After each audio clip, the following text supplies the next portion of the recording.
남편 정훈이 그녀의 가슴을 발로 찼습니다. 그리고는 차가운 손가락으로 그녀의 이마를 무시하듯 꾹 찌르며 말했습니다. 쓸모없는 계집애 같으니라고? 이런 것도 척척 못하면서 뭘 하겠다고? 수연은 바닥에 주저앉아 펑펑 울고 싶었지만 억지로 참았습니다. 이렇게 많은 사람들 앞에서 덜 창피하고 싶었습니다. 이 이야기가 궁금하시다면 구독과 좋아요 눌러주시고 댓글로 함께 소통해 주시면 더 좋은 영상을 만드는데 큰 힘이 됩니다. 고요한 새벽, 짙은 어둠이 창밖을 감싸고 있었습니다. 시간은 새벽 4시. 깜깜한 집들 사이로 유독 한 집만은 환한 불빛으로 깨어 있었습니다. 바로 이수연의 집이었습니다. 수연은 부엌 싱크대 앞에 서서 찬물에 불려놓은 도라지를 하나하나 손질하고 있었습니다. 새벽의 차가운 공기가 그녀의 온몸을 휘감아 긴장으로 굳어 있었습니다. 매년 똑같은 명절이 반복되는데도 왜 이렇게 가슴이 두근거리는지 알 수 없었습니다. 머릿속에는 오늘 하루 해야 할 일들이 리스트처럼 쉴 새 없이 떠올랐습니다. 차례상 준비, 손님 맞이, 집안 청소 생각만으로도 숨이 막히는 것 같았습니다.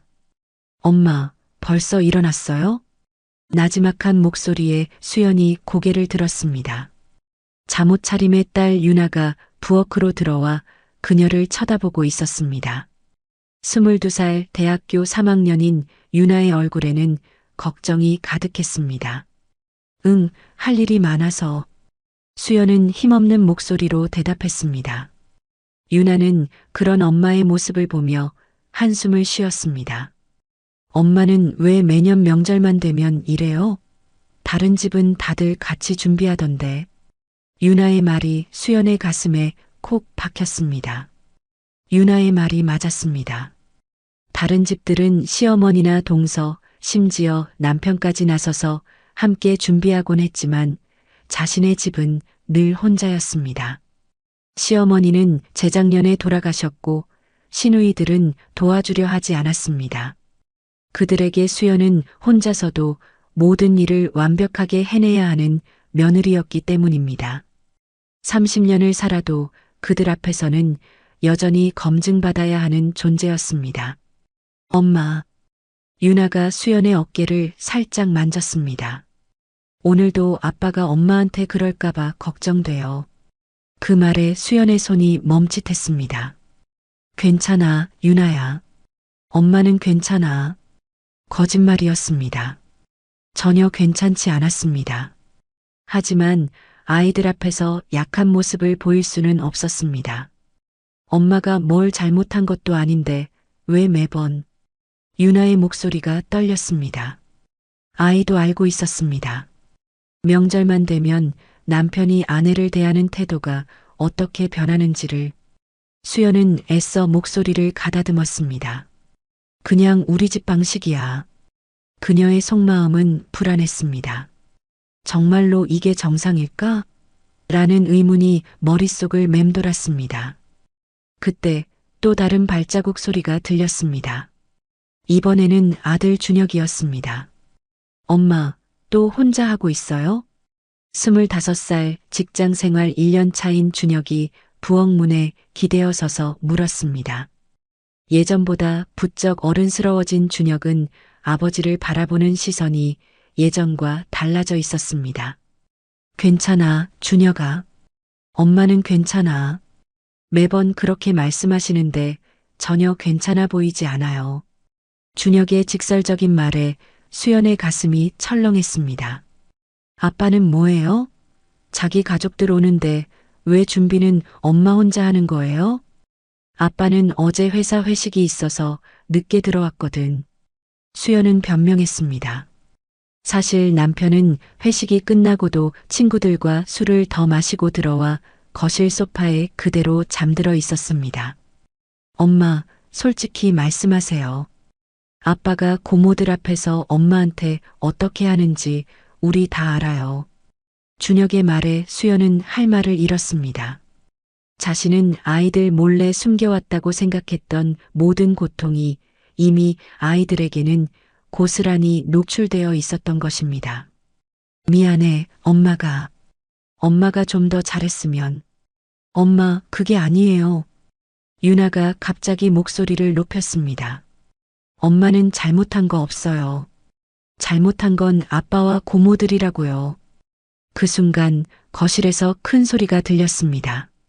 남편 정훈이 잠에서 깨어난 모양이었습니다. 시끄럽게 뭐 하는 거야? 남편의 목소리에 아이들은 조용해졌습니다. 자, 빨리빨리 도와줘. 아빠 일어나기 전에 끝내야 해. 수연이 서둘러 아이들을 재촉했습니다. 아이들은 말이 없었지만 묵묵히 엄마를 돕기 시작했습니다. 수연의 손끝은 차가웠지만 아이들의 따뜻한 마음이 느껴졌습니다. 그러나 그 따뜻함 속에서 그녀는 또다시 죄책감에 시달렸습니다. 아이들이 이런 걱정까지 해야 한다는 사실이 너무나 미안했습니다. 이게 정말 괜찮은 것일까? 이 모든 게 정말 정상적인 가족의 모습일까? 수연의 머릿속은 복잡한 생각으로 가득 찼습니다. 창밖은 이미 희뿌옇게 밝아오고 있었습니다. 또 다른 지옥 같은 명절이 시작되고 있었습니다. 그녀는 알 수 있었습니다. 오늘 하루도 무사히 넘기기는 쉽지 않을 거라는 것을. 그녀의 가슴은 점점 더 조여오는 듯 했습니다. 동이 터오자 햇살이 거실 창문을 비추기 시작했습니다. 하지만 그 햇살도 수연의 마음속 불안함을 걷어내주지는 못했습니다. 남편 정훈이 머리가 헝클어진 채로 부엌으로 들어섰습니다. 어제 마신 술 냄새가 아직도 풍기는 듯 했습니다. 아침부터 떠들지 말고 조용히 해. 그는 가족들을 향해 나지막하게 말했습니다. 아이들은 아버지를 보며 조용히 자기 할 일을 계속했습니다. 아빠, 오늘 고모들 언제 와요? 유나가 조심스럽게 물었습니다. 오전 11시쯤. 너희는 예의 바르게 인사나 잘해. 정우는 퉁명스럽게 대답했습니다. 그리고 수연을 쳐다보며 말했습니다. 준비 다 됐지? 아직 조금 더 해야 해. 수연은 조심스럽게 대답했습니다. 뭘 그렇게 오래 하고 있어? 매년 하는 건데. 정훈의 목소리에는 짜증이 섞여 있었습니다. 수연은 고개를 숙였습니다. 금방 끝낼게. 아빠, 엄마 혼자 다 하는 거 너무 힘들어 보이는데 우리가 도와드릴까요? 준혁이 용기를 내어 제안했습니다. 남자가 부엌일에 왜 나서냐? 그냥 내 할 일이나 해. 정우는 단칼에 거절했습니다. 수연은 고개를 숙인 채 아이들에게 미안한 마음을 감추려 했습니다. 남편은 자신에게만 집안일의 모든 것을 떠넘기면서도 아이들이 돕겠다고 나설 때마다 남자가 할 일이 아니다는 이유로 막았습니다. 수연은 그 모습이 마치 자신의 권위를 확인하는 것 같아 보였습니다. 결국 정우는 화장실로 들어가 버렸고 부엌에는 다시 정적만이 흘렀습니다. 아이들과 수연은 말없이 서로를 바라보았습니다.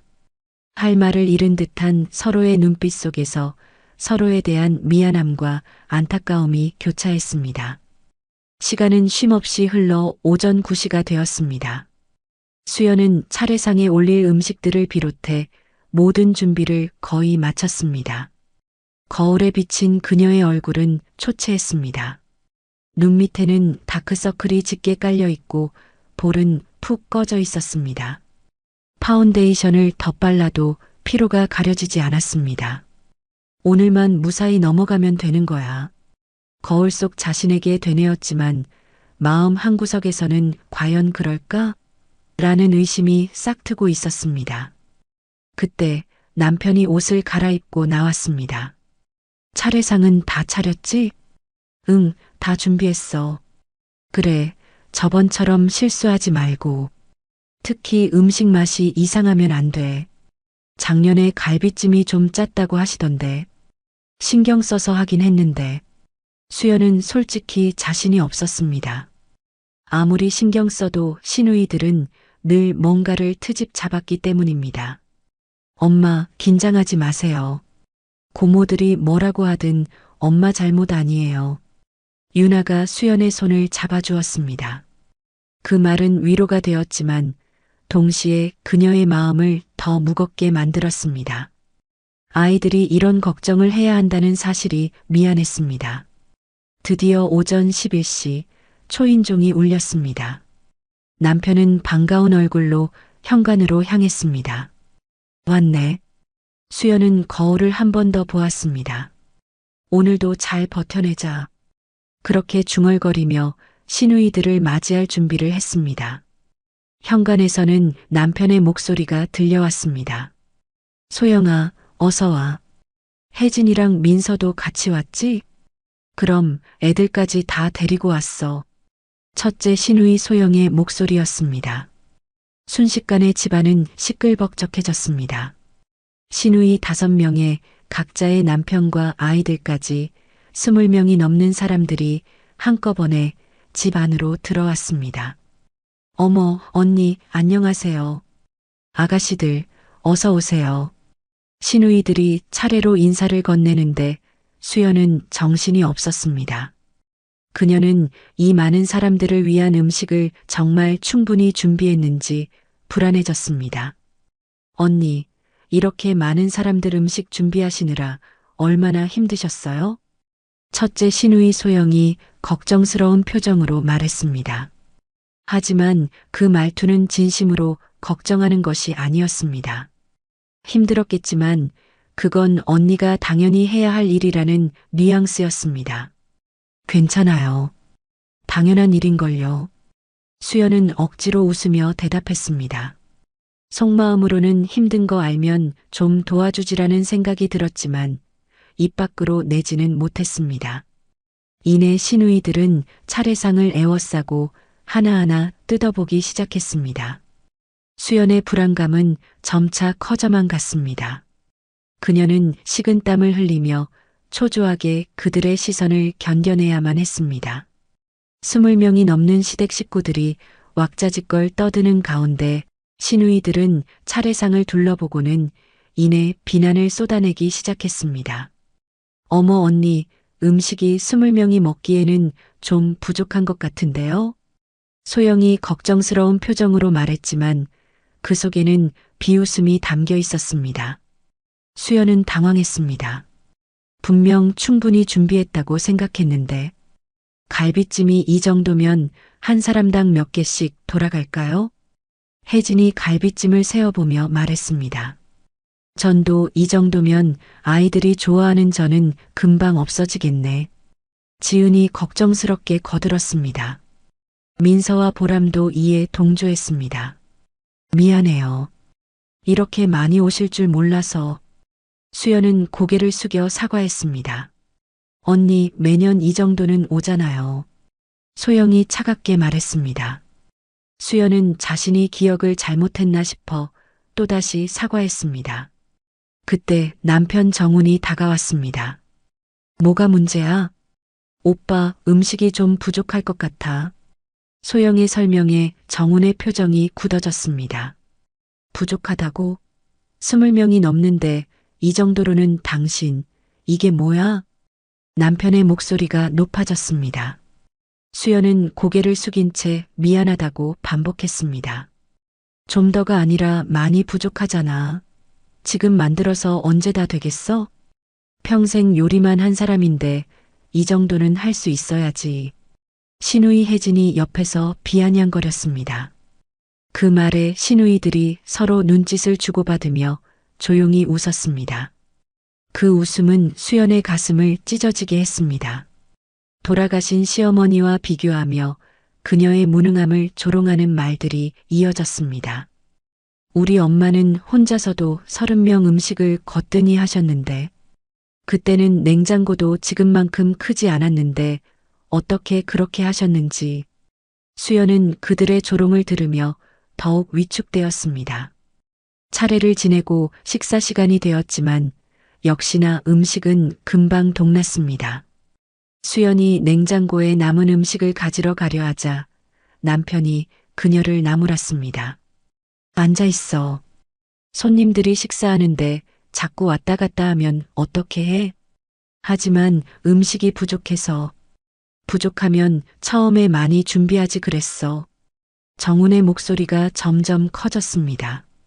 그때 조카 중 한 명이 잡채를 먹으려다 투정을 부렸습니다. 에이, 잡채 당면이 왜 이렇게 붙어 있어요? 그러게, 뭔가 이상해. 조카들의 말에 수연의 얼굴이 화끈거렸습니다. 잡채가 조금 뭉쳐 있긴 했습니다. 남편은 잡채를 보더니 화를 냈습니다. 당신, 이게 뭐야? 당면이 붙었잖아. 미안해, 좀 붙었나 봐. 붙었다고? 이게 잡채야? 수연은 당황해서 잡채 그릇을 옮기려다 손이 미끄러져 그릇을 바닥에 떨어뜨렸습니다. 쨍그랑 그릇이 깨지며 잡채가 바닥에 흩어졌습니다. 순간 집안이 조용해졌고 20명이 넘는 사람들이 모두 수연을 쳐다보았습니다. 뭐 하는 거야? 이것도 제대로 못하냐? 남편이 소리치며 벌떡 일어섰습니다. 수연은 바닥에 무릎을 꿇고 깨진 그릇 조각과 잡채를 주워 담기 시작했습니다. 미안해, 정말 미안해. 그녀는 계속 사과했습니다. 그때였습니다. 남편 정훈이 그녀의 가슴을 발로 찼습니다. 그리고는 차가운 손가락으로 그녀의 이마를 무시하듯 꾹 찌르며 말했습니다. 쓸모없는 계집애 같으니라고. 이런 것도 척척 못하면서 뭘 하겠다고. 수연은 바닥에 주저앉아 눈물이 나려 했지만 억지로 참았습니다. 이렇게 많은 사람들 앞에서 창피를 당하니 지금 상황이 별것 아닌 것처럼 보여야 덜 창피할 것 같았습니다. 그런데 그 순간 시누이들의 반응을 보았습니다. 그들은 모두 웃고 있었습니다. 어머, 오빠가 화났네. 매년 뭔가 하나씩은 사고가 나네. 5 시누이들이 모두 웃으며 그녀의 고통을 즐기고 있었습니다. 그들의 남편들과 심지어 몇몇 조카들도 키득거리고 있었습니다. 그들은 수연이 당하는 것을 구경거리로 생각하고 있었습니다. 아빠. 그때 아들 준혁이 소리쳤습니다. 뭐야? 남편이 준혁에게 소리쳤습니다. 왜 엄마한테만 그래요? 이렇게 많은 사람들 앞에서. 준혁의 목소리가 떨렸습니다. 남편은 아들에게도 손을 들려고 했습니다. 그 모습을 본 수연의 마음은 억장이 무너지는 것 같았습니다. 아이들마저 이런 상황에 노출된 것이 너무나 미안했습니다. 그녀는 그때 제대로 깨달았습니다. 30년 동안 남편이 사람들 앞에서 자신을 함부로 대함으로써 남편의 권위를 보여주려 했다는 것을, 그리고 그 모든 사람들이 이 비정상적인 상황을 당연하게 받아들이고 있었다는 것을. 그녀는 그 자리에 앉아 더 이상 아무것도 할 수 없었습니다. 그저 눈물이 흐르는 것을 막으려 애쓸 뿐이었습니다. 시댁 식구들이 모두 떠난 후 집은 텅 비어 보였습니다. 오후 6시가 되어서야 모든 사람이 떠났고 그들의 흔적은 여기저기 흩어진 음식 부스러기와 설거지 더미로 가득했습니다. 남편 정우는 소파에 그대로 누워 TV를 보고 있었습니다. 마치 아무 일도 없었다는 듯이. 수연은 한숨을 쉬고 부엌으로 향했습니다. 그때 딸 유나가 부엌으로 들어와 앞치마를 둘렀습니다. 엄마, 제가 도와드릴게요. 괜찮아, 유나야. 피곤할 텐데. 아니에요. 엄마 혼자 하기에는 너무 많아요. 유나가 설거지를 시작했습니다. 곧이어 아들 준혁도 부엌으로 들어와 엄마를 도왔습니다. 아이들이 도와주니 수연의 마음이 조금 따뜻해졌습니다. 엄마, 오늘 아빠가 정말 너무했어요. 유나가 조용히 말했습니다. 괜찮아. 엄마는 괜찮아. 수연은 습관적으로 대답했습니다. 하지만 준혁이 갑자기 소리쳤습니다. 괜찮지 않아요. 엄마 왜 맨날 그래요? 괜찮다고만 하시고. 준혁의 눈에 눈물이 맺혔습니다. 엄마가 뭘 잘못했어요? 새벽 4시부터 일어나서 20명. 음식 혼자 다 준비하고 실수 한 번 했다고 그렇게 당해야 해요? 그리고 고모들도 정말 너무해요. 엄마가 당하는 걸 보고 웃다니. 준혁과 유나의 분노에 찬 목소리에 수연의 가슴이 뭉클했습니다. 아이들이 이렇게까지 생각하고 있었다니. 고모들도 나름대로. 수연이 겨우 입을 열었지만 준혁이 그녀의 말을 끊었습니다. 나름대로요? 엄마, 솔직히 말씀하세요. 고모들이 엄마를 어떻게 생각하는지. 수연은 대답할 수 없었습니다. 사실 그녀도 알고 있었습니다. 시누이들이 자신을 어떻게 보는지. 엄마, 혹시 엄마는 이런 게 정상인 줄 아세요? 유나의 질문이 가슴에 박혔습니다. 아니에요, 엄마. 우리 집만 이상한 거예요. 준혁이 단호하게 말했습니다. 그때 거실에서 남편의 목소리가 들렸습니다. 야, 맥주 좀 가져와. 수연은 반사적으로 냉장고로 향하려 했습니다. 그때 준혁이 그녀의 팔을 잡았습니다. 엄마 앉아 있어요. 아빠가 직접 가져가시면 돼요. 준혁은 거실로 나가 남편에게 말했습니다. 아빠, 맥주는 냉장고에 있어요. 직접 가져가세요. 뭐라고? 가져오라는 거 안 들었어? 남편의 목소리가 높아졌습니다. 왜 제가 가져가야 해요? 아빠가 마시는 건데. 그 순간 거실에서 쾅 하고 뭔가 넘어지는 소리가 들렸습니다. 수연은 놀라 뛰어나갔습니다. 남편이 준혁의 멱살을 잡고 있었습니다. 이 자식이 부모한테 말대꾸를 해. 남편이 소리치자 유나가 부엌에서 휴대폰을 들고 뛰어나왔습니다. 아빠, 그만하세요. 엄마, 나 이제 더 이상 못 참아요. 이거 보세요. 유나가 수연에게 휴대폰 화면을 보여주었습니다. 화면에는 오늘 낮에 있었던 일이 녹화되어 있었습니다.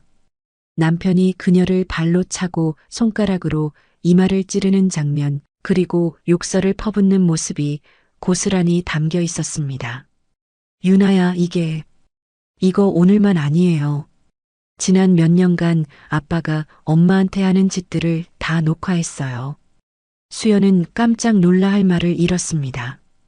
유나는 눈물을 흘리며 말했습니다. 더 이상 엄마가 이런 식으로 당하는 거 못 봐요. 준혁도 자신의 휴대폰을 꺼냈습니다. 저도 있어요. 오늘 고모들이 엄마 당하는 거 보고 웃던 것도 다 녹화했어요. 수연의 다리에 힘이 풀렸습니다. 아이들이 이런 생각까지 하고 있었다니. 저희가 얼마나 무력감을 느꼈는지, 엄마를 보호하고 싶은데 방법이 없어서 얼마나 괴로웠는지. 그래서 증거를 모으기 시작한 거예요. 혹시 나중에 필요할 때를 위해서요. 준혁의 말에 수연의 눈에서 눈물이 쏟아졌습니다. 그녀는 30년 동안 혼자라고 생각했습니다. 하지만 그녀는 혼자가 아니었습니다. 아이들이 그녀의 편에 서 있었습니다. 그 순간 수연의 마음속에 작지만 단단한 결심이 싹트기 시작했습니다. 이제는 달라져야 할 때가 온 것 같았습니다. 아이들이 모은 증거 영상들을 보며 수연은 밤새 잠을 이룰 수 없었습니다. 특히 시누이들이 화장실에 가서 나눴던 대화 녹음은 그녀에게 깊은 상처를 남겼습니다. 이혼은 못하겠지. 나이도 있고라는 말에 수연은 지난 30년이 송두리째 부정당하는 기분이었고, 그동안 겉으로는 웃었지만 속으로는 칼날을 품고 있던 그들의 진짜 모습을 확인하는 순간이었습니다. 30년 동안 헌신한 자신의 가치가 고작 돈 아까운 존재에 불과했단 사실이 참담했습니다. 밤을 꼬박 새운 새벽옷이 수연은 부엌으로 나와 물을 마셨습니다. 거실에서는 남편 정훈이 코를 골며 잠들어 있었습니다. 그녀는 남편을 바라보며 생각했습니다. 저 사람에게 나는 대체 뭐였을까? 아내였을까? 아니면 그냥 가사도우미였을까? 그 순간 유나가 부엌으로 들어와 그녀의 옆에 앉았습니다. 엄마, 잘 못 주무셨어요? 어젯밤에 보여드린 영상들 충격이셨죠? 수연은 솔직하게 말했습니다. 어떻게 해야 할지 모르겠어. 엄마, 저희는 정말 심각하게 생각하고 있어요. 일단 변호사 상담부터 받아보세요. 변호사? 수연은 놀랐습니다. 그때 준혁도 부엌으로 들어왔습니다. 아이들은 나란히 앉아 진지하게 이야기를 꺼냈습니다. 엄마가 30년 동안 전업주부로 살면서 기여한 부분을 인정받을 수 있대요. 그리고 저희도 이제 성인이니까 엄마 편에 설 수 있어요. 엄마가 걱정하시는 게 저희 때문이라면 그런 걱정은 하지 마세요. 준혁의 말에 수연은 가슴이 먹먹해졌습니다. 아이들 때문에 참고 살았는데 오히려 아이들이 자신의 행복을 원하고 있었습니다. 그때 거실에서 잠이 깬 남편의 목소리가 들렸습니다. 다들 왜 이렇게 일찍 일어났어? 남편은 부엌으로 걸어오며 하품을 했습니다. 아유, 피곤해. 어제 너무 고생했나 보네. 그의 말에 준혁이 갑자기 물었습니다. 뭐가요? 아빠가 뭘 했다고 고생했다는 거죠? 남편의 표정이 굳어졌습니다. 엄마가 새벽부터 일어나서 20명 음식 혼자 다 준비하고 설거지까지 다 했는데 아빠는 뭘 했길래 피곤하신 거죠? 준혁아. 수연이 아들을 말렸습니다. 그러나 준혁은 멈추지 않았습니다. 엄마, 이제는 가만히 있지 마세요. 유나도 옆에서 거들었습니다. 아빠 30년 동안 엄마한테 한 짓들 이제 그만하세요. 남편은 당황하며 준혁에게 손을 들려고 했습니다. 그때 유나가 휴대폰을 들고 남편을 향해 말했습니다. 아빠, 지금 제가 촬영하고 있어요. 또 엄마나 오빠한테 손 떼면 바로 경찰에 신고할 거예요. 야, 너희들 정말. 아빠, 저희가 장난하는 것 같아요? 어제 고모들 앞에서 엄마한테 한 짓 다 녹화되어 있어요. 남편의 얼굴이 새하얗게 굳어졌습니다. 수연은 남편의 당황하는 모습을 보며 조금씩 용기가 생겼습니다. 여보, 우리 한번 진지하게 대화해보자. 무슨 대화? 갑자기 무슨 소리야? 갑자기가 아니야. 30년 동안 하고 싶었던 말이야. 나도 사람이야. 감정이 있는 사람이라고. 수연은 떨리는 목소리로 말을 이어갔습니다. 어제 시누이들 앞에서 나한테 한 짓, 그게 맞다고 생각해? 실수하면 폭력을 당해야 하는 거야? 그녀는 점점 목소리를 높였습니다. 그리고 시누이들이 날 비웃는 걸 보고도 아무 말 안 하는 게 그게 남편이 할 일이야? 남편은 할 말을 잃었습니다. 수연은 멈추지 않았습니다. 당신 나를 사랑한 적이 있긴 해? 무슨 소리야 갑자기. 그럼 어떻게 그럴 수가 있어? 시누이들 앞에서 나를 바보로 만들고 폭력을 휘두르고 그게 사랑이야? 30년 만에 처음으로 남편에게 따져 물었습니다. 그동안 그녀는 이 모든 것이 자신의 잘못이라고 생각했었습니다. 하지만 이제는 아니었습니다.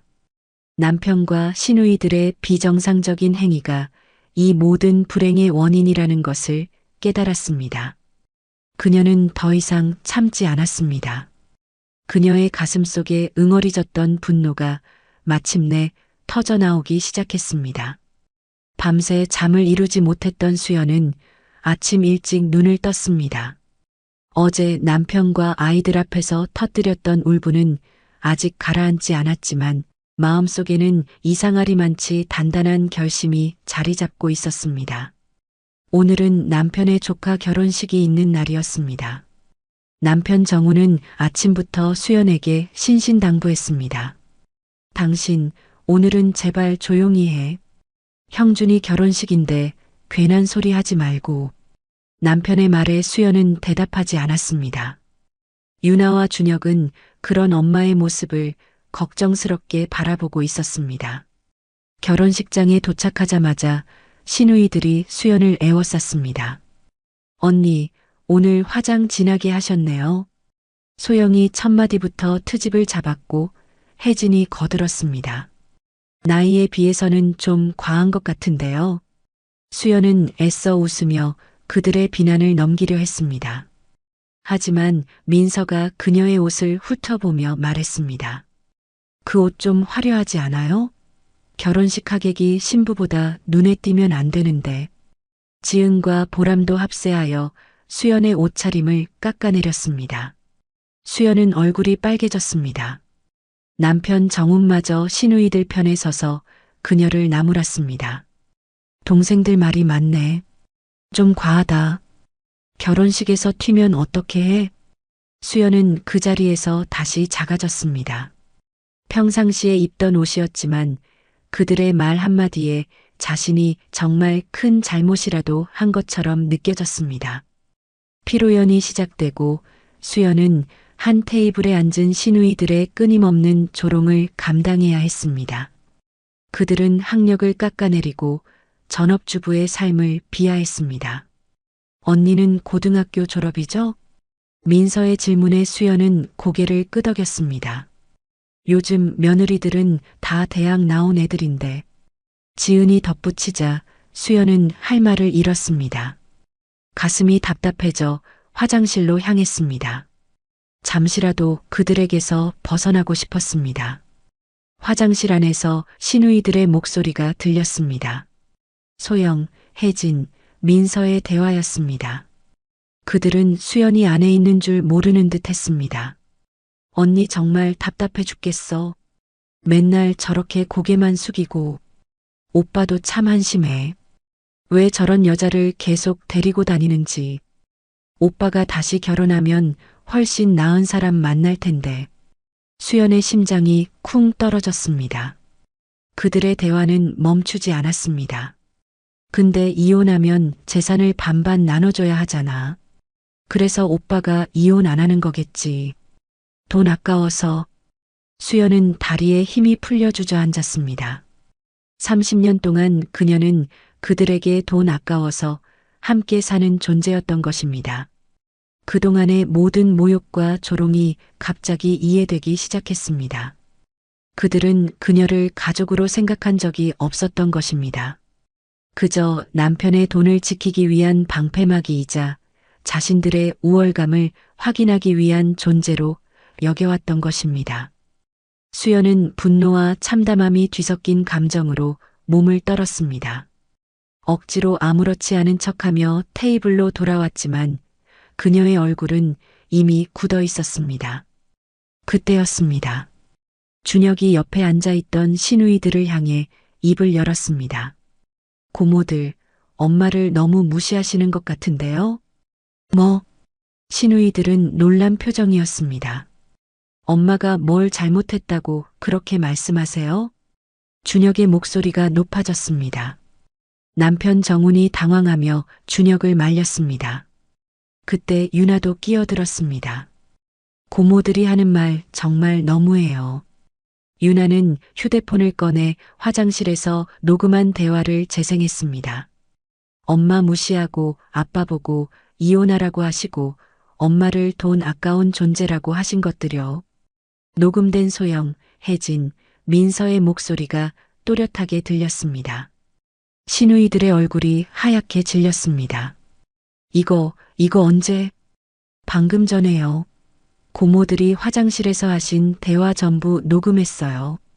유나가 당당하게 말했습니다. 주변 테이블의 사람들이 저희 쪽을 쳐다보기 시작했습니다. 그 순간 수연은 참는 것이 한계에 다다랐습니다. 그녀는 벌떡 일어나 소리쳤습니다. 그만해. 30년 동안 이런 식으로 살아왔다고. 주변 사람들이 모두 그녀를 쳐다보았습니다. 수연은 떨리는 목소리로 말을 이어갔습니다. 시누이들한테는 무시당하고 남편한테는 폭력당하고 결혼식장에서까지 제 인격을 모독당해야 해요? 여보, 진정해. 남편이 그녀를 말렸습니다. 진정하라고? 당신은 30년 동안 한 번이라도 나를 지켜준 적 있어? 시누이들이 나를 무시할 때 당신은 뭐 했어? 같이 웃었잖아. 같이. 그녀의 목소리는 점점 더 커졌습니다. 그녀의 가슴 속에 30년간 쌓였던 응어리가 폭발하는 순간이었습니다. 이제 숨길 것도 없어. 30년 동안 참고 살았는데 이제는 못 참겠어. 수연은 소영을 똑바로 쳐다보았습니다. 아가씨는 30년 동안 저를 그렇게 생각했어요? 돈 아까운 존재라고 했잖아요. 화장실에서. 소영은 아무 말도 못했습니다. 수연은 나머지 시누이들도 하나씩 쳐다보며 말했습니다. 저를 무시하고 비웃고 남편 보고 왜 저와 사냐고 이혼하라고 했잖아요. 그건 그냥이 아니에요. 30년 동안의 진심이지. 그녀의 눈에서 눈물이 쏟아졌습니다. 유나와 준혁은 그녀의 손을 잡았습니다. 가자, 엄마. 이제 정말로 끝이야. 수연은 남편을 돌아보며 말했습니다. 30년이야, 30년. 이제는 정말로 끝내야겠어. 그렇게 말하고 수연은 아이들과 함께 결혼식장을 나왔습니다. 뒤에서 남편과 시누이들이 뭐라고 외치는지 들리지 않았습니다. 아니, 더 이상 듣고 싶지 않았습니다.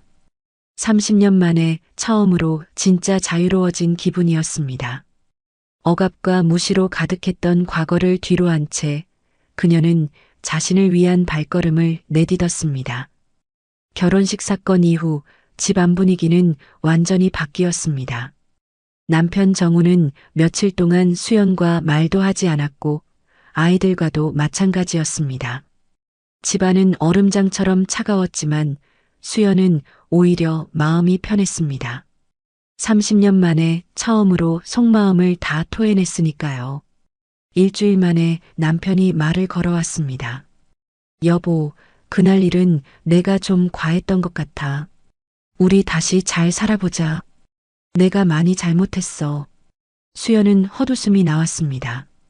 그녀는 단호하게 대답했습니다. 늦었어. 다음 날 수연은 바로 이혼 상담을 받으러 갔습니다.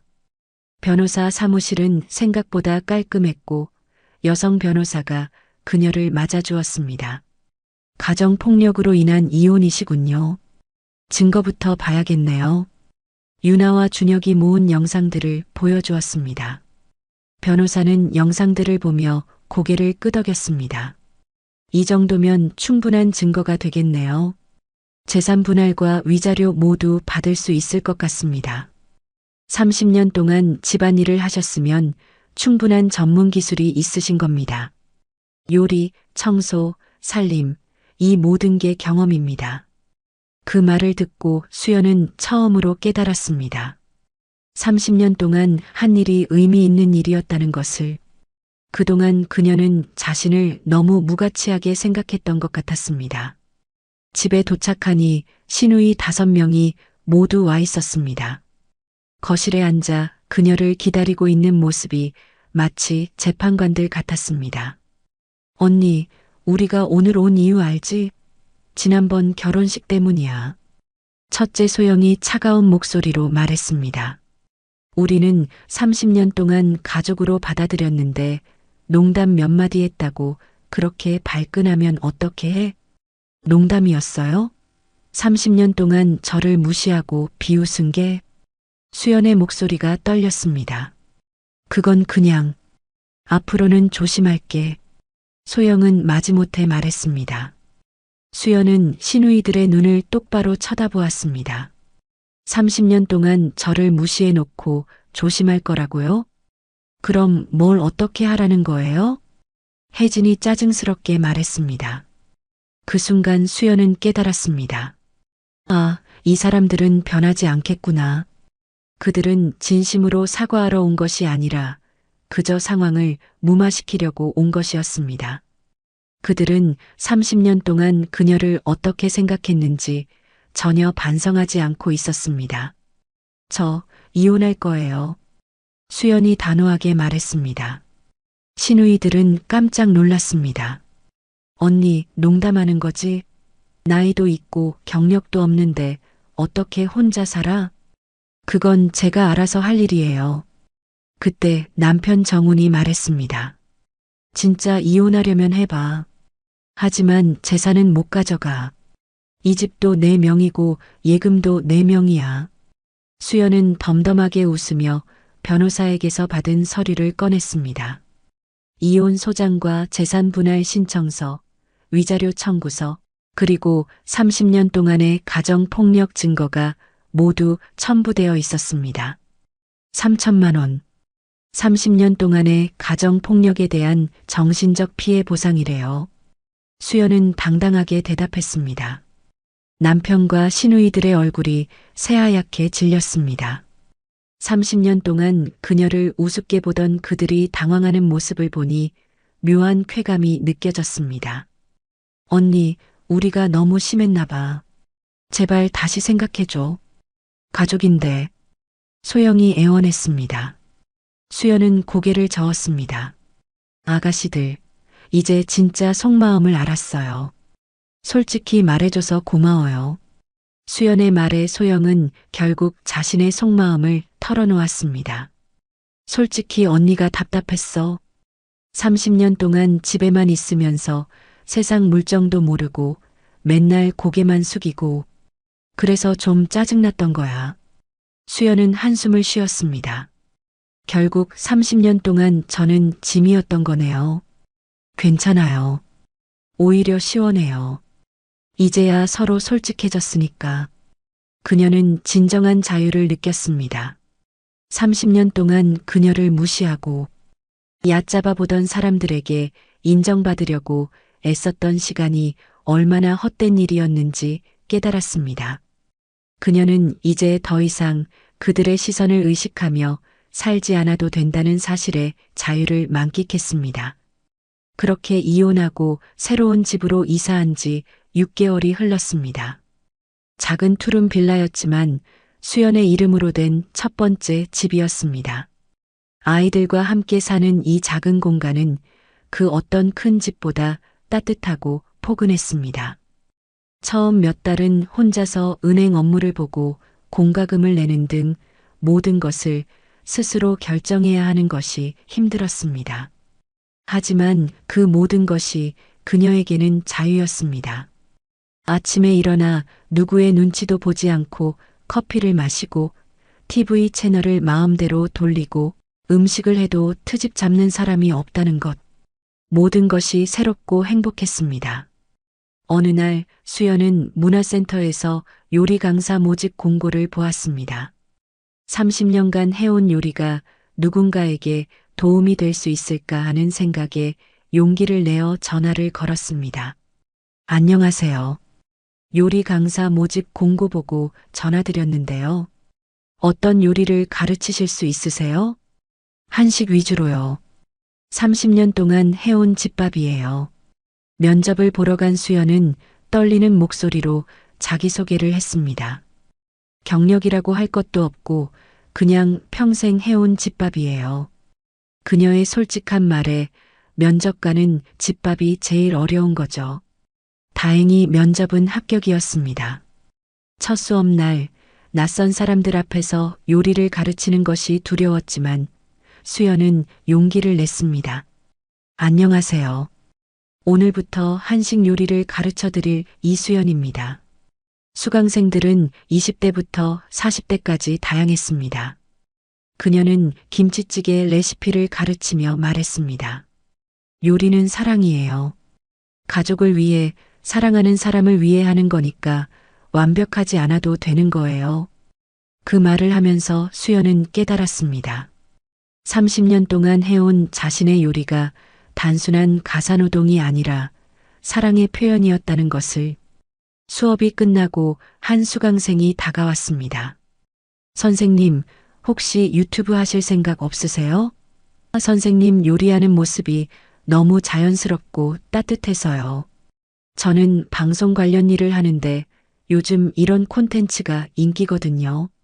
집에 돌아와 아이들에게 이 이야기를 하니 유나와 준혁의 눈이 반짝였습니다. 엄마, 정말이요? 제가 해드릴 수 있어요. 준혁 오빠도 영상 편집 잘하거든요. 저희가 도와드릴게요. 아이들의 적극적인 도움에 수연은 용기를 내 유튜브 채널을 시작했습니다. 첫 영상은 그녀의 가장 자신 있는 요리인 김치찌개였습니다. 안녕하세요. 55세에 새로운 시작을 하게 된 이수연입니다.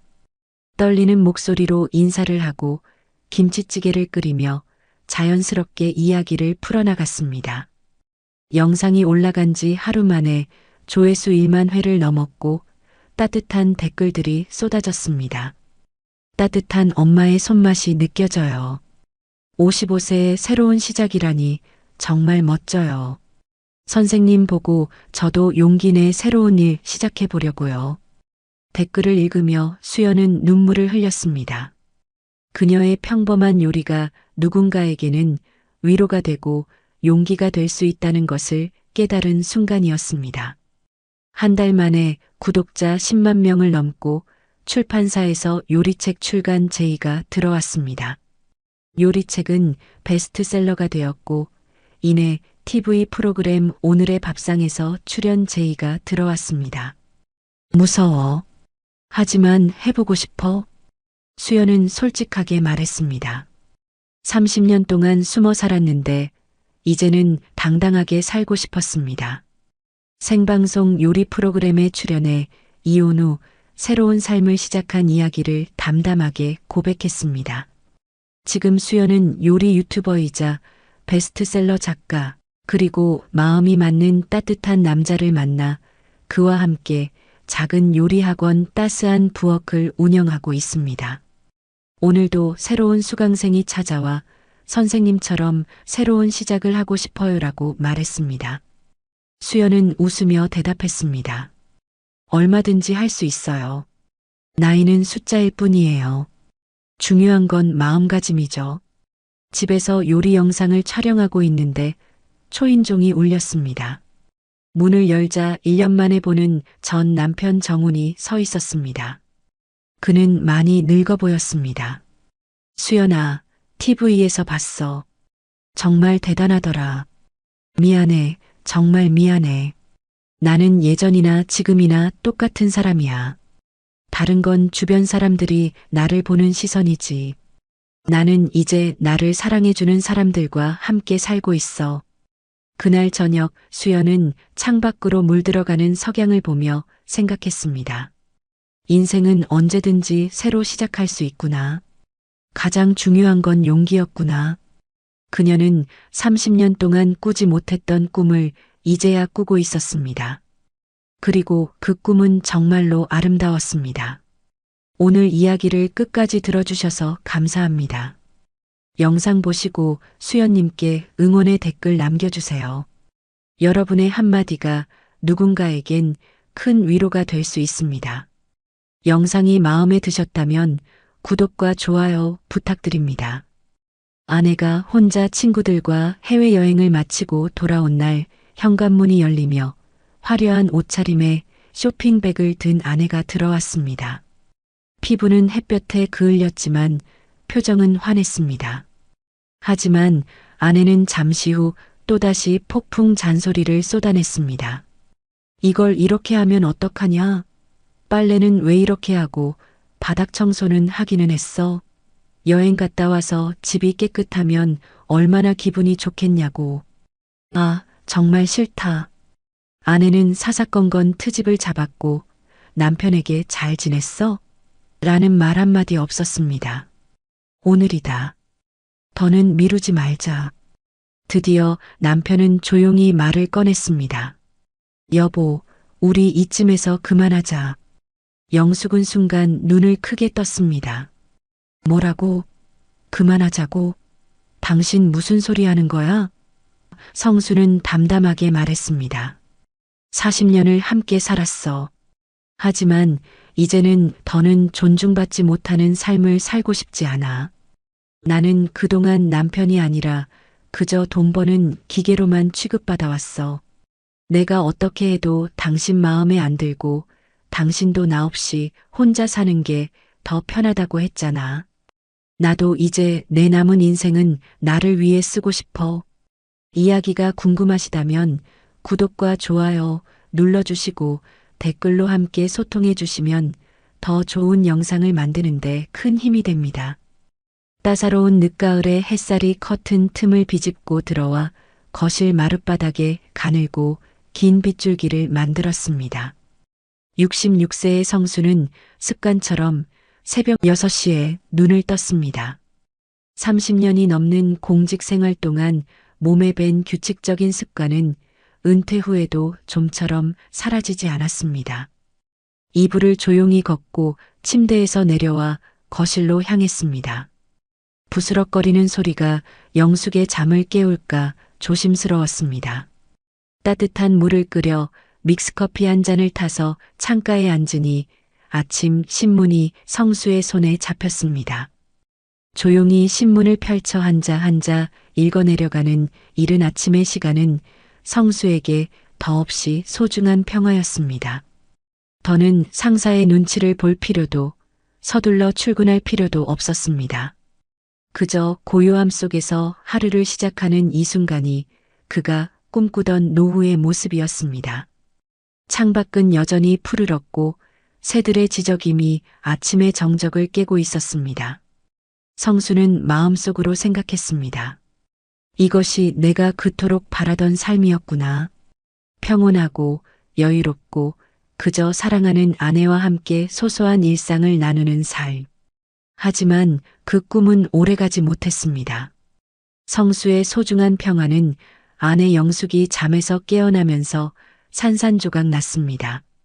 영숙은 거실로 나오자마자 성수를 향해 차가운 눈빛을 던졌습니다.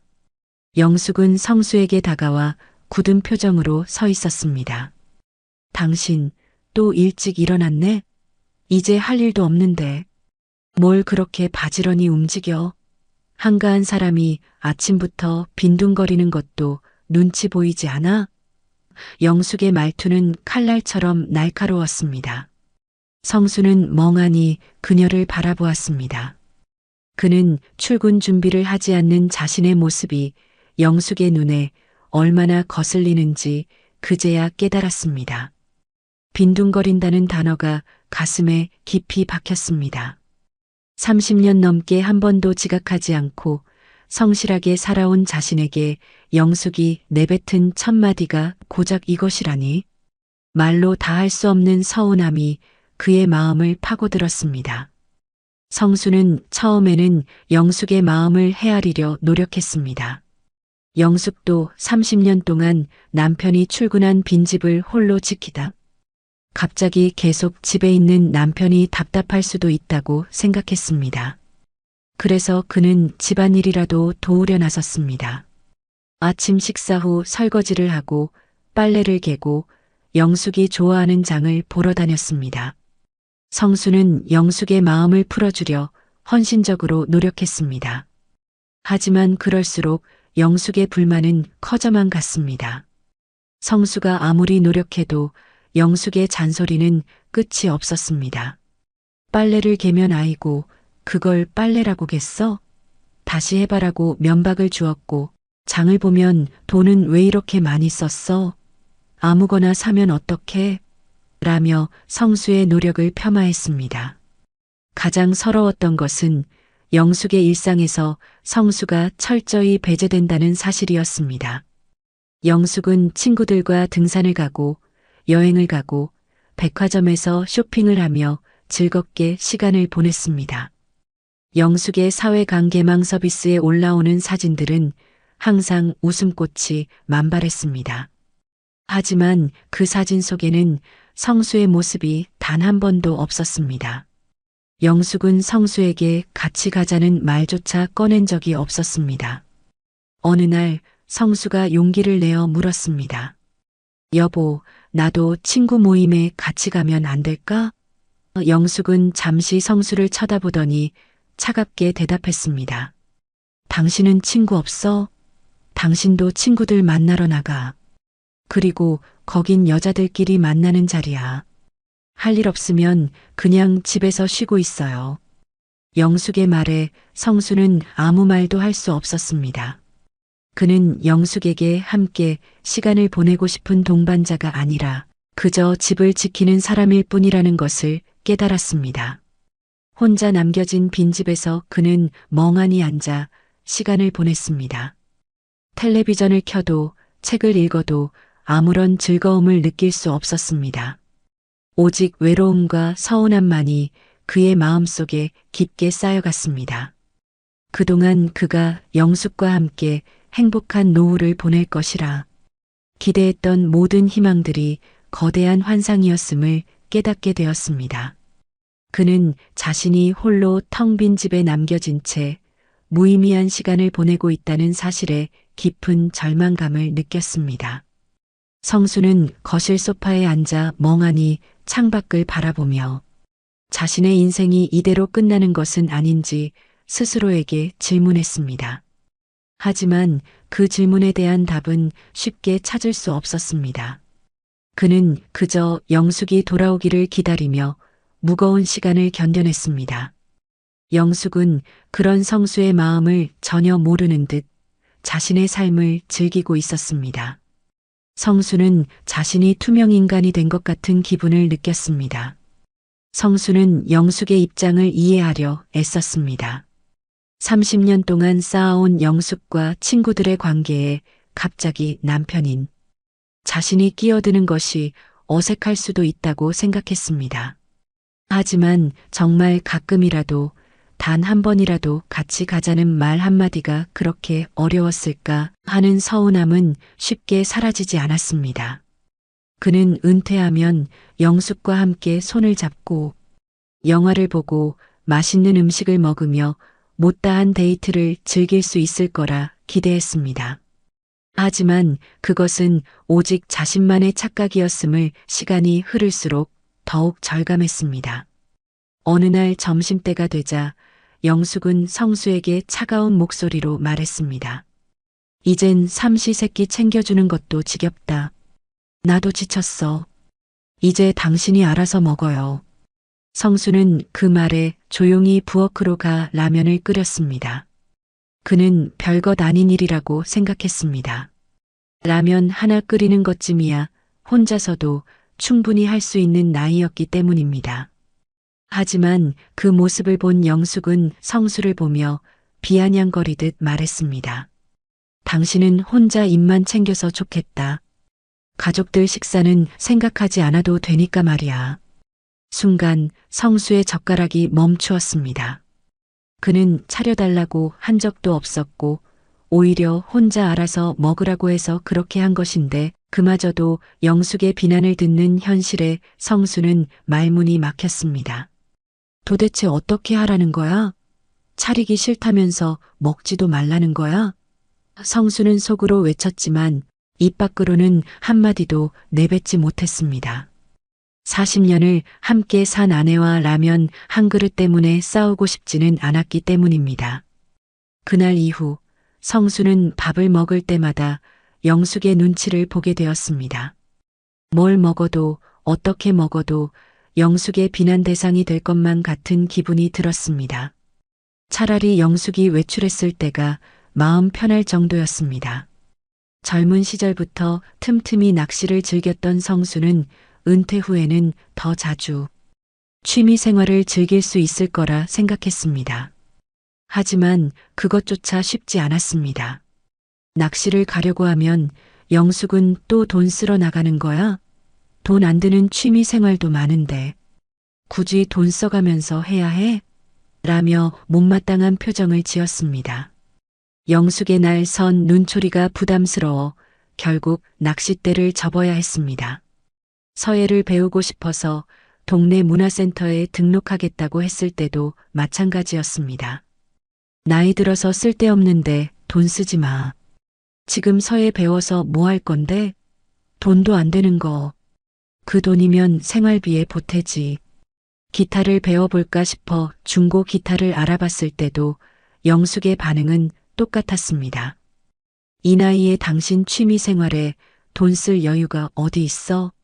차라리 나 같으면 그 시간에 아르바이트라도 해서 돈이나 더 벌어오겠다. 그 순간 성수는 비참한 현실을 깨달았습니다. 영숙의 눈에 그는 더 이상 살아가는 사람이 아니라 여전히 돈을 벌어오는 기계일 뿐이었습니다. 30년 공직 생활을 마치고 연금을 받으며 소소한 취미 생활이라도 즐기고 싶었는데 그것조차 영숙에게는 사치였던 것입니다. 물론 영숙의 걱정도 이해는 되었습니다. 앞으로 의료비가 많이 들고 물가도 계속 오르니 생활비가 부족할 수도 있다는 불안감일 것입니다. 하지만 단 몇만 원짜리 취미 활동도 허락받아야 하는 노후가 과연 제대로 된 노후일까요? 성수는 자신에게 끊임없이 질문했습니다. 영숙과의 대화는 더 이상 소통이 아닌 일방적인 비난과 명령으로 변질되어 있었습니다. 성수는 영숙의 마음속에 남아있는 자신에 대한 존중이 이미 오래전에 사라졌다는 것을 직감했습니다. 이 집은 더 이상 그에게 평온한 안식처가 아니었습니다. 성수는 거실 소파에 앉아 텔레비전을 멍하니 바라보며 깊은 생각에 잠겼습니다. 그는 자신이 영숙의 그림자 속에서 살고 있다는 것을 깨달았습니다. 모든 결정은 영숙의 허락을 받아야 했고 모든 행동은 영숙의 눈치를 봐야 했습니다. 그는 자신이 살아온 삶이 영숙의 삶에 종속되어 있었다는 사실에 깊은 슬픔을 느꼈습니다. 그의 마음속에는 아무도 알아주지 않는 외로운 섬 하나가 떠 있었고 그는 그 섬에서 홀로 고통스러워했습니다. 그가 라면을 끓여 먹을 때, 기타를 만지작거릴 때마다 영숙의 비난이 그의 귀에 맴돌았습니다. 성수는 그 비난 속에서 자신이 점점 더 작아지고 무가치한 존재가 되어가는 것을 느꼈습니다. 그는 더 이상 이렇게 살고 싶지 않았습니다. 하지만 그는 어떻게 해야 할지 몰랐습니다. 결정적인 순간은 그날 밤 찾아왔습니다. 저녁 식사를 마치고 거실에 앉아 텔레비전을 보고 있는데 영숙이 무심한 듯 성수를 향해 말했습니다. 연금만으로는 생활이 안 돼. 시간만 축내고 집에 있지 말고 경비원 자리라도 알아봐. 한 살이라도 젊을 때 구해야지. 그 말은 마치 망치로 머리를 세게 얻어맞은 것처럼 성수의 자존심을 송두리째 흔들어 놓았습니다. 평생을 가족을 위해 악착같이 공부해 공무원이 되었고 30년 동안 성실하게 일하며 버텨낸 끝에 겨우 연금이라는 안정망을 얻었는데 그 연금마저도 영숙에게는 축내는 돈이었고 66세 남자에게 다시 나가서 돈을 벌어오라는 것이었습니다. 성수는 그 말이 머릿속에서 계속 맴돌아 괴로웠습니다. 그동안 자신이 얼마나 열심히 살아왔는지, 가족을 위해 얼마나 희생했는지는 전혀 고려되지 않은 채 당장 돈을 벌어오지 못한다는 이유만으로 자신은 축내는 사람이 되어버린 것입니다. 성수는 아무 말도 할 수 없었습니다. 그는 영숙의 시선 속에서 자신이 얼마나 초라해졌는지 깨달았습니다. 그날 밤 성수는 잠을 이룰 수 없었습니다. 침대에 누워 천장을 바라보며 생각했습니다. 나는 영숙에게 남편이 아니라 돈 버는 기계일 뿐이구나. 이 생각이 머리를 떠나지 않았습니다.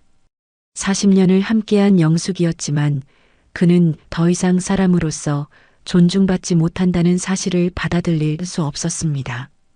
그리고 조금씩, 그러나 분명하게 그의 마음속에 한 가지 결심이 자리 잡기 시작했습니다. 이렇게 살다 죽는 게 내 인생의 끝이어야 할까? 영숙은 성수에게 끊임없이 상처를 주었지만 성수는 늘 참고 인내했습니다. 가정의 평화를 지키고 싶었고 자식들에게 불화를 보여주고 싶지 않았기 때문입니다. 하지만 이제 그 인내의 한계가 찾아왔습니다. 그는 더 이상 모욕적인 말을 들으며 살고 싶지 않았습니다. 그는 조용히 침대에서 일어나 거실로 나갔습니다. 달빛이 희미하게 비추는 거실에서 그는 멍하니 앉아 있었습니다. 66년의 인생을 되돌아보며 가장 행복했던 순간이 언제였는지를 떠올렸습니다. 하지만 떠오르는 기억 속에는 영숙의 잔소리와 비난만이 가득했습니다. 그는 이대로라면 남은 인생마저도 영숙의 그림자 속에서 살게 될 것이라고 생각했습니다. 성수는 마침내 결심했습니다. 이 결혼 생활을 끝내야 한다고. 그는 더 이상 비참하게 살고 싶지 않았습니다. 그는 자신을 위한 선택을 하기로 했습니다. 그동안 가족을 위해 포기했던 모든 것들을 이제라도 되찾고 싶었습니다. 돈은 조금 줄어들더라도 마음의 평화를 얻는 것이 더 중요하다고 생각했습니다. 그는 조용히 부엌으로 가 물을 마시며 마음을 다잡았습니다. 영숙과의 이혼은 결코 쉬운 일이 아닐 것입니다. 재산 분할, 자녀들의 반응, 주변 사람들의 시선 등 넘어야 할 산이 많을 것입니다. 하지만 성수는 더 이상 두렵지 않았습니다. 그는 이미 최악의 상황을 경험했기 때문입니다. 성수는 이제 자신의 인생을 지키기 위해 싸울 준비가 되어 있었습니다. 그날 밤 성수는 처음으로 편안하게 잠들 수 있었습니다. 오랜만에 찾아온 평화로운 잠이었습니다. 그는 더 이상 자신의 삶을 영숙의 잣대에 맞춰 평가하고 싶지 않았습니다. 그가 평생을 바쳐 이룬 모든 것들이 영숙의 비난 속에서 아무런 가치도 없는 것으로 변질되어 버렸습니다. 그는 자신의 존재 자체가 부정당하는 것 같은 기분을 느꼈습니다. 돈 버는 기계라는 영숙의 말은 그의 가슴에 씻을 수 없는 상처를 남겼습니다. 성수는 그 상처를 안고 더 이상 살 수 없다는 것을 깨달았습니다. 그는 이제 자신의 삶을 온전히 되찾고 싶었습니다. 그가 꿈꿔왔던 노후는 돈으로 살 수 있는 것이 아니었습니다. 그것은 존중과 자유, 그리고 평화였습니다. 성수는 그날 이후 더 이상 영숙의 눈치를 보지 않았습니다. 그의 표정에는 미세하지만 단단한 결심이 깃들어 있었습니다. 그의 마음속에는 아무도 흔들 수 없는 확고한 의지가 자리 잡았습니다. 그는 더 이상 비참한 삶을 살지 않겠다고 다짐했습니다. 그 결심은 그에게 새로운 힘을 주었습니다. 가장 참기 힘들었던 순간은 온 가족이 모인 자리에서 벌어졌습니다. 딸과 사위, 그리고 손주까지 찾아와 오랜만에 함께 저녁 식사를 하게 된 날이었습니다. 성수는 아침부터 괜히 마음이 들떠 있었습니다. 요즘 집에서 영숙과 단둘이 지내다 보니 말할 상대도 없었는데 오늘만큼은 가족들과 즐겁게 이야기하며 식사할 수 있을 거라 생각했습니다. 오늘은 웃으면서 식사할 수 있겠지. 그런 기대를 품고 식탁에 앉았습니다. 손주가 학교 이야기를 하고 딸이 직장 이야기를 하는 모습을 보니 정말 행복했습니다. 하지만 그 행복은 오래가지 못했습니다. 갑자기 영숙의 입에서 나온 말이 성수의 가슴을 무너뜨렸습니다. 얘들아, 너희 아버지 요즘 뭐 하는 줄 아니? 지겨워 죽겠어. 연금만 축내면서 하루 종일 집에만 있어. 내가 없으면 밥 한 끼도 못 챙기면서 말이야. 순간 식탁 위에 숟가락 소리가 뚝 끊겼습니다. 딸은 어색하게 웃으며 고개를 숙였고 사위는 다른 화제를 꺼내려고 애썼습니다. 하지만 그 순간 성수의 귀에는 영숙의 말만 메아리 쳤습니다. 연금만 축내는 사람, 밥 한 끼도 못 챙기는 사람. 그때 손주가 순진하게 물었습니다.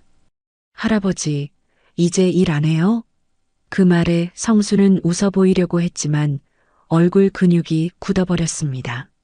손주 앞에서, 자식들 앞에서 그는 한순간에 무능한 노인으로 전락해 있었습니다.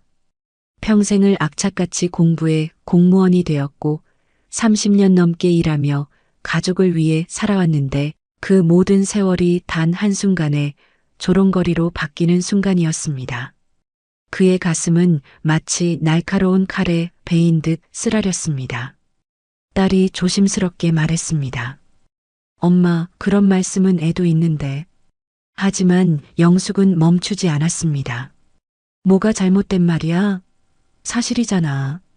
나이도 젊은데 늙은이 마냥 집에서 빈둥거리기만 하잖아.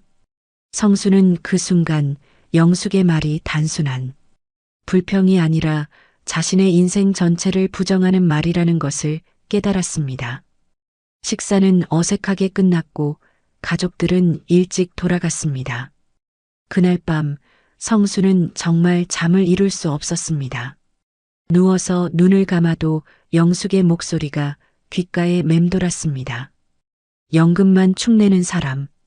그날 이후 성수의 마음속에는 단 하나의 결심이 자리 잡았습니다. 이 결혼 생활이 맞는 거야? 차라리 혼자가 편하지 않을까? 그는 정말 심각하게 이혼을 생각해 보았습니다. 이제는 감정만으로는 버틸 수 없다는 것을 알았습니다.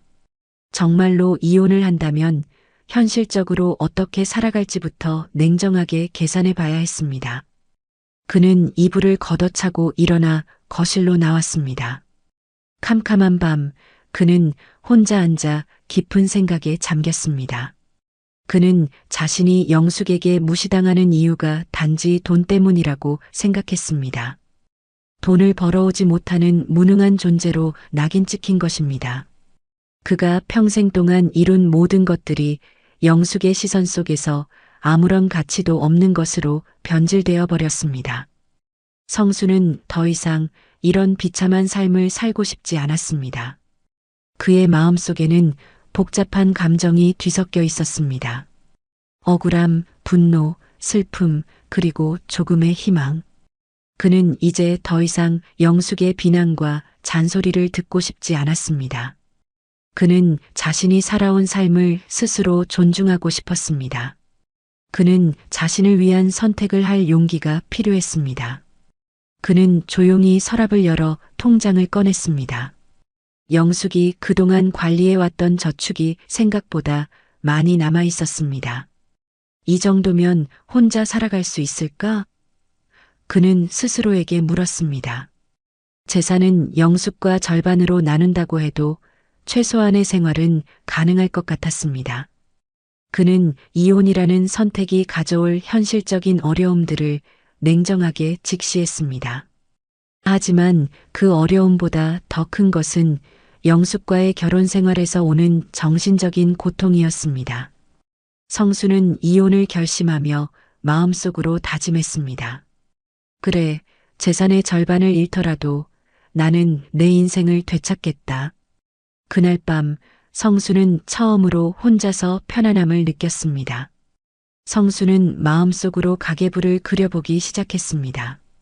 그가 평생 동안 이룬 것들을 냉정하게 계산하는 작업은 서글펐지만 동시에 마음을 단단하게 만들어 주었습니다.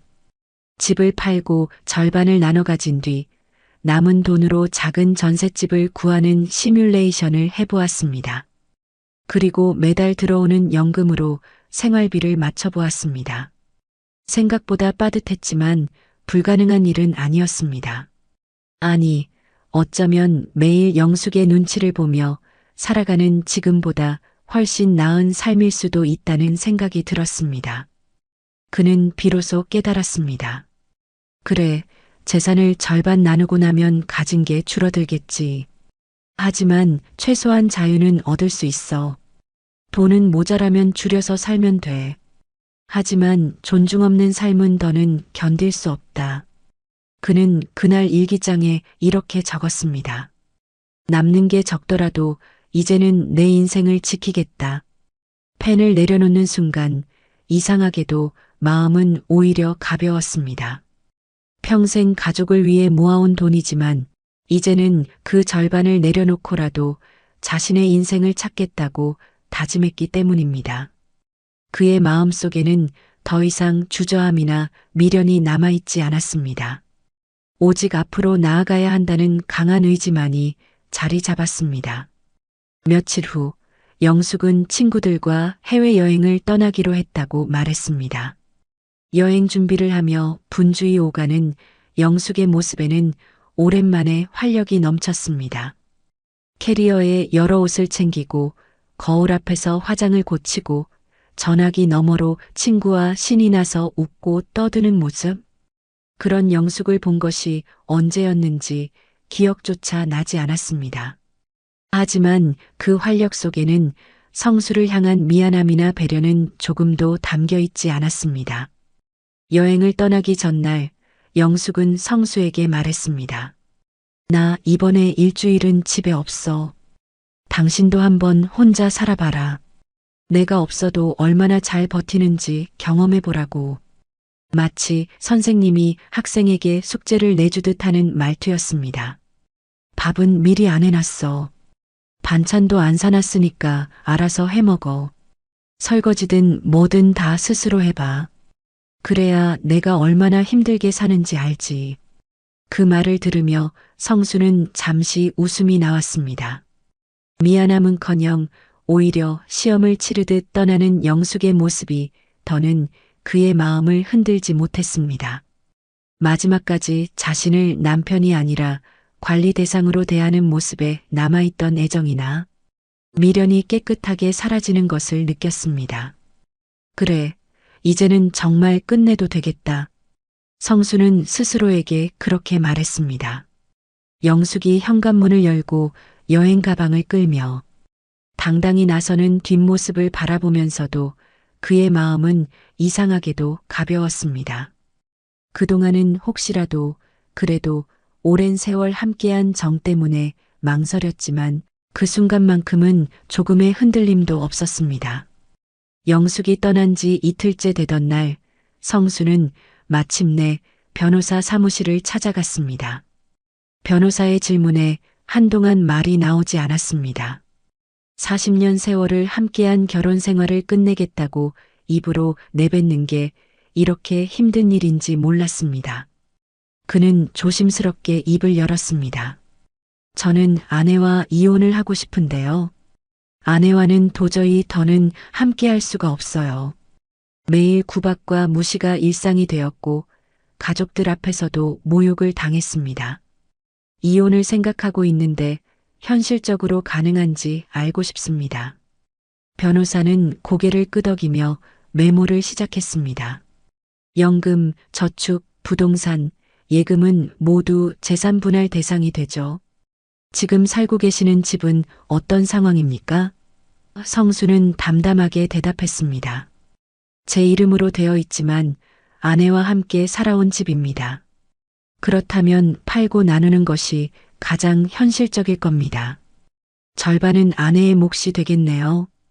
그 말을 듣자 성수의 가슴이 철렁 내려앉았습니다. 수십 년 동안 모은 재산을 절반이나 내줘야 한다니 억울함이 치밀었지만 그는 곧 생각을 고쳐먹었습니다. 재산의 절반을 내주더라도 자유를 얻을 수 있다면 그게 더 큰 가치다. 변호사는 덧붙였습니다. 거주할 곳부터 미리 알아보셔야 합니다. 원룸이나 전셋집을 미리 알아두시면 훨씬 수월해요. 또 자녀들에게는 어떻게 말씀하실지도 생각해 두셔야 하고요. 이혼은 합의하시면 수월하게 진행되지만 그렇지 않으면 예상보다 더 큰 갈등이 생길 수 있어요. 상담을 마치고 사무실을 나서는 성수의 발걸음은 묘하게도 가벼웠습니다. 비록 앞으로 넘어야 할 산이 많겠지만 이제는 길이 눈앞에 보였기 때문입니다. 그의 마음은 이미 새로운 삶을 향해 나아가고 있었습니다. 영숙이 해외여행을 마치고 돌아온 날 현관문이 열리며 화려한 옷차림에 쇼핑백을 든 영숙이 들어왔습니다. 피부는 햇볕에 그을렸지만 표정은 환했습니다. 하지만 영숙은 잠시 후 또다시 폭풍 잔소리를 쏟아냈습니다. 이걸 이렇게 하면 어떡하냐? 빨래는 왜 이렇게 하고 바닥 청소는 하기는 했어? 여행 갔다 와서 집이 깨끗하면 얼마나 기분이 좋겠냐고. 아, 정말 싫다. 영숙은 사사건건 트집을 잡았고 성수에게 잘 지냈어? 라는 말 한마디 없었습니다. 성수는 아무 대답도 하지 않았습니다. 그저 영숙의 손에 들린 쇼핑백과 휴가를 다녀온 사람의 당당한 웃음을 바라볼 뿐이었습니다. 그리고 마음속으로 다짐했습니다. 오늘이다. 더는 미루지 말자. 식탁에 마주 앉아 영숙은 여행에서 있었던 일들을 늘어놓기 시작했습니다. 호텔이 얼마나 좋았는지 알아? 내 친구 남편은 여행 경비 다 대주고 공항까지 또 데리러 왔더라고. 우리 집 남편이랑은 너무 비교가 되지. 말끝이 흐리기도 전에 성수는 조용히 말을 꺼냈습니다. 여보, 우리 이쯤에서 그만하자. 영숙은 순간 눈을 크게 떴습니다. 뭐라고? 그만하자고? 당신 무슨 소리 하는 거야? 성수는 담담하게 말했습니다. 40년을 함께 살았어. 하지만 이제는 더는 존중받지 못하는 삶을 살고 싶지 않아. 나는 더 이상 남편이 아니라 그저 돈 버는 기계로만 취급받아 왔어. 내가 어떻게 해도 당신 마음에 안 들고 당신도 나 없이 혼자 사는 게 더 편하다고 했잖아. 나도 이제 내 남은 인생은 나를 위해 쓰고 싶어. 영숙은 얼굴이 굳어지더니 목소리를 높였습니다. 당신 제정신이야? 이 나이에 무슨 이혼 타령이야? 당신 혼자 살 수 있을 것 같아? 성수는 단호하게 고개를 끄덕였습니다. 혼자 살아도 돼. 아니, 혼자가 더 편할 것 같아. 재산은 당신과 반반으로 나눌게. 난 돈 많이 없어도 괜찮아. 돈은 줄어들겠지만 최소한 당신에게 매일 모욕당하며 살지는 않겠지. 나도 이제는 편하게 조용히 좀 살고 싶어. 순간 영숙은 아무 말도 하지 못했습니다. 집안은 고요해졌고 성수는 그 고요 속에서 묘한 해방감을 느꼈습니다. 이제야 비로소 그는 자신의 목소리로 자신의 인생을 말하고 있었습니다. 이혼 이야기를 꺼내고 난 뒤 성수는 아이들에게도 소식을 전해야 했습니다. 딸은 이미 시집을 갔고 아들은 가정을 꾸린 지 올해라 큰 충격은 아닐 거라 생각했지만 그래도 조심스러웠습니다. 먼저 딸에게 전화를 걸었습니다. 딸아, 아버지가 할 말이 있다. 엄마와 이혼을 생각하고 있어. 전화기 너머로 한동안 침묵이 흘렀습니다. 그러더니 딸이 조심스럽게 말했습니다. 아버지가 그렇게 말씀하신다면 얼마나 오랫동안 생각하셨을지 알 것 같아요. 아버지와 어머니의 결정이 그렇다면 저희는 괜찮아요. 예상과 달리 딸은 성수의 결정을 탓하지 않았습니다. 오히려 이해한다는 반응이었습니다. 엄마와 아버지의 입장이 너무나도 다르다는 건 저도 알고 있었어요. 아들의 반응도 비슷했습니다. 아버지, 힘든 결정이었을 텐데 그래도 본인을 위해 선택하셨다면 존중할게요. 필요한 거 있으면 언제든 말씀하세요. 아이들의 따뜻한 말 한마디에 성수는 한결 마음이 가벼워졌습니다.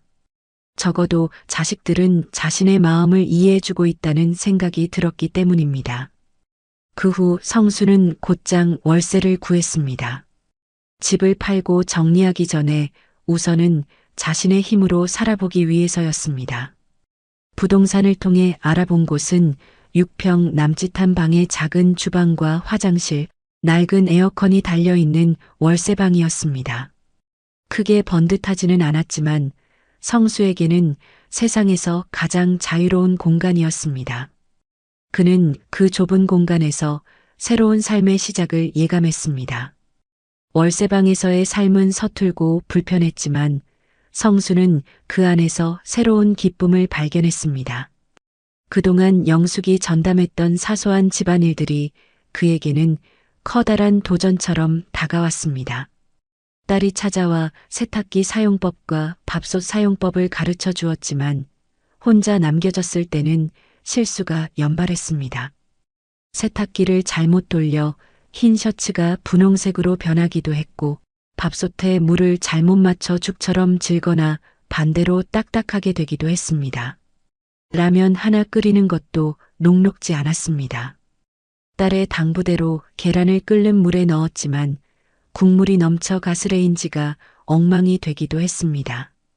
청소기도 처음에는 다루기가 어려웠습니다. 집이 좁으니 대충 쓸어도 될 줄 알았는데 먼지가 구석구석 쌓여 금세 답답해졌습니다. 냉장고 관리도 마찬가지였습니다. 그 모든 것이 서툴고 힘들었지만 이상하게도 성수는 즐거웠습니다. 누구의 눈치도 보지 않고 자신의 마음대로 배우고 실패하고 다시 시도할 수 있었기 때문입니다. 그는 그 작은 월세방에서 매일같이 독립을 배워나갔습니다. 하루하루 불편함을 겪으면서 동시에 자신의 삶을 자신의 손으로 만들어가는 법을 익혔습니다. 처음에는 영숙이 나가서 돈을 벌어라라고 할 때마다 가슴이 철렁 내려앉고 자존심이 무너졌습니다. 은퇴 후까지 또다시 돈을 벌러 나가야 한다는 말이 너무도 모욕적으로 느껴졌기 때문입니다. 하지만 월세방에서 혼자 지내다 보니 생각이 달라졌습니다. 집안에만 머물러 있으면 시간이 멈춘 듯 답답했고 몸도 마음도 점점 무거워졌습니다. 나가서 잠시라도 몸을 움직이면 오히려 활력이 생기지 않을까? 그렇게 마음을 바꾸고 시니어 아르바이트 자리를 찾아보기 시작했습니다. 그러던 중 동네 야간 편의점에서 아르바이트 구인 공고를 보게 되었습니다. 밤 10시부터 새벽 2시까지 4시간, 짧은 시간이지만 단순한 일이었습니다. 처음에는 겁이 났습니다. 66세의 편의점 아르바이트라니 괜히 창피하다는 생각도 들었습니다. 하지만 막상 시작해보니 의외로 재미가 있었습니다. 각양각색의 손님들이 들어와 작은 이야기를 남기고 갔습니다.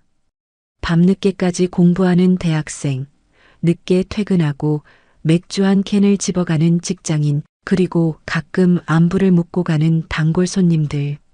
아저씨, 요즘 자주 뵙네요. 새로 오신 거예요? 젊은 대학생이 친근하게 말을 걸어왔을 때 성수는 괜히 기분이 좋았습니다. 네, 얼마 전부터 시작했어요. 대단하시네요. 그 말에 성수는 처음으로 자신이 하는 일에 자부심을 느꼈습니다. 누군가에게는 존경받을 만한 일이었던 것입니다.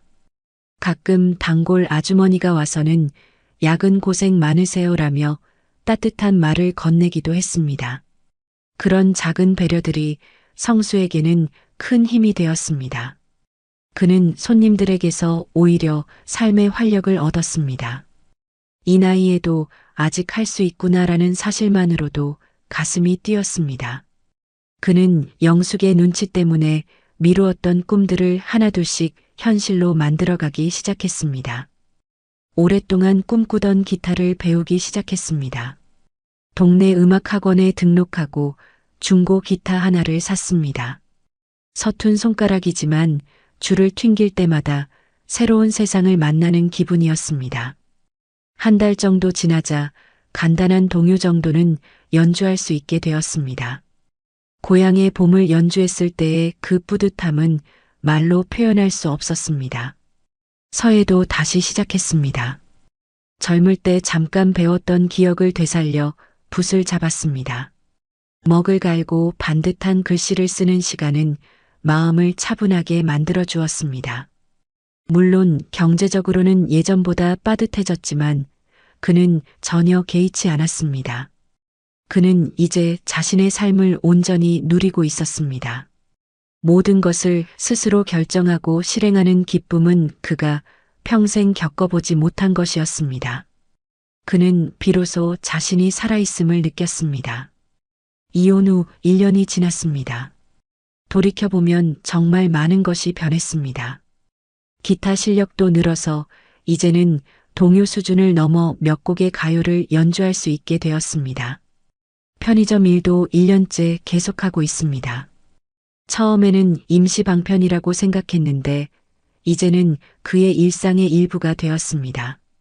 규칙적인 생활을 유지하는 데 도움이 되고 다양한 사람들과 만나는 기회도 주니까요.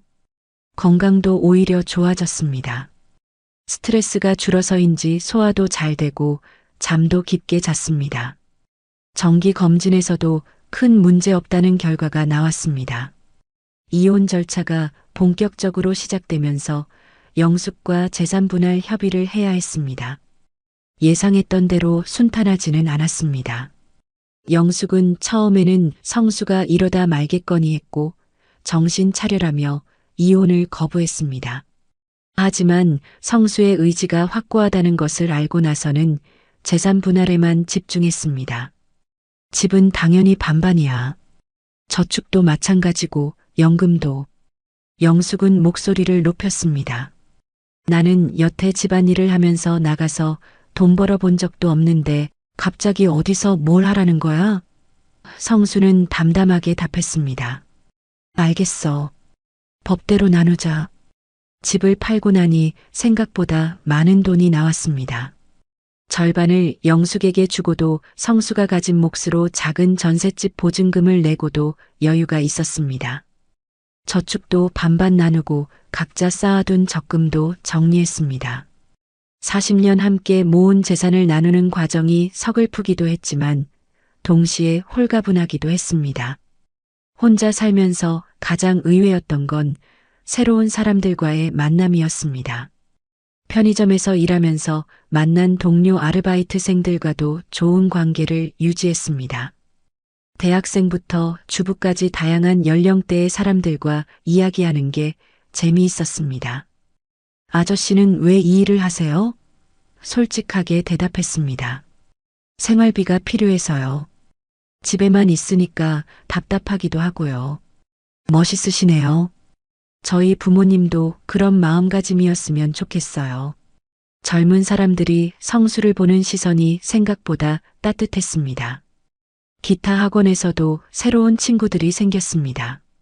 성수와 비슷한 나이의 수강생들과 함께 연주를 준비하고 가끔 커피도 마시며 이야기를 나눴습니다.